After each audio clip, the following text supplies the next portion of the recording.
पर इस बीमारी में ना उससे थोड़ा सा बियॉन्ड भी जाना पड़ता है.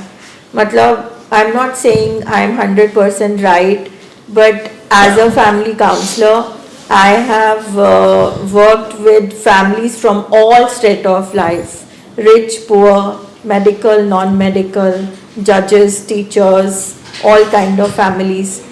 इस फैमिली में इस बीमारी में जो ये एक्स फैक्टर है ना अटैचमेंट और डिनाइल का, वो हमें उससे पीछे देखने नहीं देता. Even when it comes to doctors. Today we had 3 families who were doctors, all generation doctors. Ab now the patient has reached to a stage of liver transplant. So ये कह देना कि बिल्कुल नहीं पता है, ये कह देना ये बीमारी ही ऐसी है कि हम अपने loved one में पेशेंट देख ही नहीं पाते. मतलब वो आपका और मेरा कैरेक्टर फ्लॉ नहीं है, वो हिस्सा है बस. आप सोचो कि वो हमारी बीमारी है, फैमिली की बीमारी है. वो ना टैबू अटैच्ड है, टैबू है, बहुत सारी चीजें हैं. तो हम कॉमन सेंस बहुत यूज करते हैं. बिकॉज रोज ये होता है, रोज every day in the hospital history taking हो रही है, शेयर कर रहे हैं. और फैमिली कुछ देर बाद फैमिली बता रही है, अच्छा ये हुआ तो हमें लगता है ये हुआ, ये हुआ तो ये हुआ. मतलब यहाँ पहुंचकर भी they are not ready to listen to the doctor. मतलब अपना ही डायग्नोसिस चल रहा है, क्योंकि हमारा भी एक अर्ज होता है ना अंदर से, हम कारण ढूंढे, कारण क्यों हुआ, क्यों बढ़ गया. मतलब ये सिर्फ आपकी बात नहीं है, ये रोज इस हॉस्पिटल में ऑब्जर्व किया जाता है.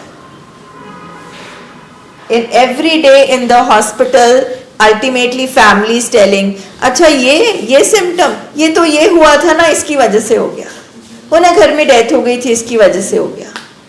सो दे आर एक्सप्लेनिंग कि डिप्रेशन कैसे आया, दे आर एक्सप्लेनिंग कि बॉर्डरलाइन पर्सनालिटी का केस कैसे हुआ, एंड दे डोंट नो. सो ये कॉमन सेंस जो है वो कई बार हमारी अपनी एक आप सोचो कि एक अर्ज बन जाती है, एक सिम्टम बन जाता है हमारी बीमारी का. और ये बीमारी का ट्रीटमेंट मांगता है pause and listen to the doctor, trust the doctor, let the doctor tell you the symptoms and this thing. That is what we are doing the whole day. 1-1 घंटा क्लिनिकल साइकोलॉजिस्ट पेशेंट के पास बैठ रहा है, देख रहा है, observe कर रहा है, डॉक्टर अपना ऑब्जर्व कर रहा है, दिन के 2-2 राउंड डॉक्टर कर रहे हैं, है ना, सारा कुछ ऑब्जर्व कर रहे हैं. So it's not about you, it's a general this thing that कहीं ना कहीं तभी शायद इस बीमारी का ट्रीटमेंट बहुत मुश्किल है, क्योंकि एक्सेप्टेंस आते आते चला जाता है, फिर आता है, फिर डिनाइल आ जाता है. Every day we are fighting something or the other.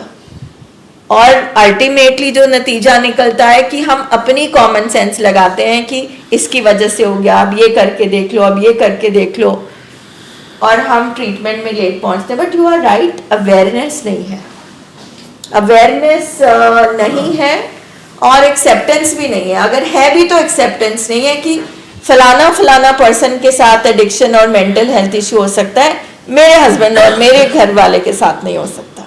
I am saying कि जब फैमिली बैठ के डॉक्टर को बोल रही होती है, जब उसको कुछ बताया जाता है कि this is the protocol you follow, या ये बीमारी है, तो जब फैमिली कहती है नहीं ये तो कोई बात नहीं, ये तो इसलिए हुआ, ये तो इसलिए हुआ, कोई बात नहीं, आप दवाई दे दो. आई am not talking about history taking.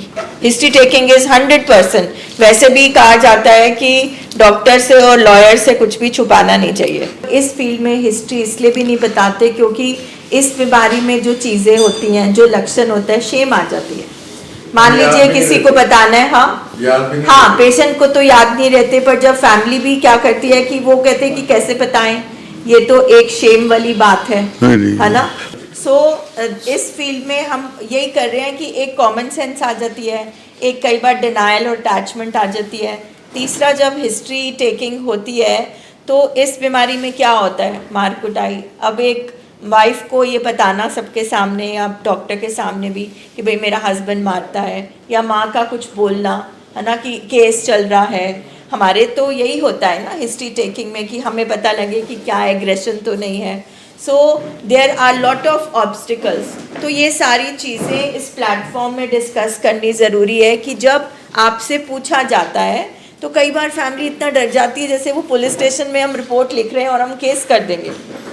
तो मतलब ये होता है जब हम डेटा लिखवा रहे होते हैं, है ना।